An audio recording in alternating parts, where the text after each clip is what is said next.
হিন্দু, মুসলিম, বৌদ্ধ, খ্রিস্টান নৃতাত্ত্বিক জাতিগোষ্ঠী সবাই যেন নিজেদের ধর্ম সুন্দরভাবে পালন করতে পারে বলে মন্তব্য করেছেন ধর্ম উপদেষ্টা ডক্টর আ.ফ.ম. খালিদ হোসেন। মঙ্গলবার সন্ধ্যায় উপজেলা প্রশাসনের হলরুমে খাগড়াছড়ি সদর উপজেলা প্রশাসনের আয়োজনে সম্প্রীতি সমাবেশে একথা বলেন তিনি আরও বলেন, এ বছর সনাতন ধর্মাবলম্বীদের শারদীয় দুর্গাপূজা ও বৌদ্ধ ধর্মাবলম্বীদের প্রবারণা ও কঠিন চীবর দান উৎসবের জন্য পর্যাপ্ত বরাদ্দ দেওয়া হয়েছে, যাতে সব ধর্মের লোকেরা সুন্দরভাবে নিজেদের ধর্মীয় আচারাদি পালন করতে পারে।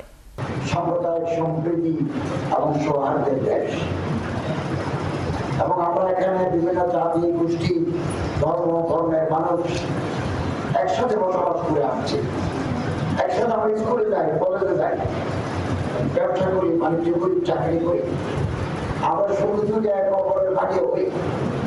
এই যে ঐতিহ্য, সম্প্রীতি, সহিষ্ণুতা, এই যে ঐতিহ্য, এটা আমাদেরকে আগামী দিনেও লালন করতে হবে।